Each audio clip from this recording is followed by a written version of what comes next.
Prime Minister Mahinda Rajapaksa said that he hopes that the Chief Justice will take action on the statements made about the judiciary in the controversial leaked phone conversations. The Prime Minister stressed that he hopes to take steps in a manner that would not cause any issues between the legislature and the judiciary.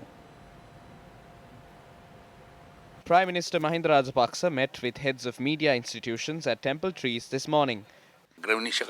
The Chief Justice should take some action against this. We don't know if phone calls were made to those positions as well. People have a suspicion regarding this. People asking me, this suspicion has spread across the country. The Chief Justice should take steps to protect the integrity of the judiciary. If we get involved in this now, then there will be a clash between the legislature and the judiciary. The faith of the judiciary that has been lost must be recreated now. We cannot move forward as a country if this is not done. The Prime Minister said that with the implementation of concessions announced by the government, the cost of living will gradually reduce in the future. The income has increased as a result of the concessions that were given and the reduction of the VAT. We hope to bring about development together with the private sector. New businesses are being created, new factories are being created.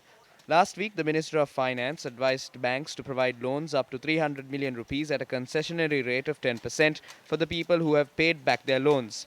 People who have actually engaged in businesses have new hope in 2020. Taxes have been reduced, interest rates have been reduced. We hope to encourage the private sector to increase production. Prime Minister Mahinda Rajapaksa at the meeting today said that the previous regime had approved the MCC agreement in the cabinet and had also entered into certain verbal agreements. He said that the government hopes to reach a decision on the agreement after reviewing the agreement through the committee headed by Dr. Lalitha Gunaruwan. Journalists questioned the Prime Minister regarding the forensic audit of the central bank bond issuance not being made public. That has been handed over to the Speaker. I think there is a legal issue. The Attorney General had asked for certain sections not to be presented. Sir, the COPE committee will be appointed in Parliament. It can be presented on the first day that COPE convenes. There is the committees have not been named as yet. නීතිපතිතුමා එදා ඒ ලියුම කිව්වස පාර්ලිමේන්තුවේ දා ප්‍රකාශ කරා. මහින්ද ලංකාවට සම්බන්ධව සිංගප්පූරු ඒ කියන්නේ ඉතින් සාමාන්‍ය එදා අපි වැඩ පිළිවෙලක් ඒක දිහත් කරගෙන යනවා ඒක නතර කරලා නැහැ. එයා ගෙන්න ගැනීමේ අය වගකීම අපිට තියෙනවනේ. හලෝ මෙයා දෙන්න කියලා කිව්වට දෙන්නේ නැහනේ. The Prime Minister responded to a question raised on the additional security that has been provided to the former Prime Minister. මේකෙදිත් හිටපු අගමැතිවරයා වශයෙන් එතුමා ඉල්ලලා තියෙනවා මේ එයාගේ ලේකම්මරා අපිට මේක සිකියුරිටි එක දෙන්න කියලා. සම්බන්ධට සියලු ගෙවල් දොරවල් ඔක්කොම සම්බන්ධකම් දුන්නානේ විපක්ෂ නායකකම නැතුව. ඒක ඉස්සරහට දාලා සාමාන්‍ය ප්‍රයිම් මිනිස්ටර්ට හිටපු අගමැතිවරයා වශයෙන් කණ්ඩායම දෙනවා මම දන්නේ 200ක් දුන්නාද කියලා.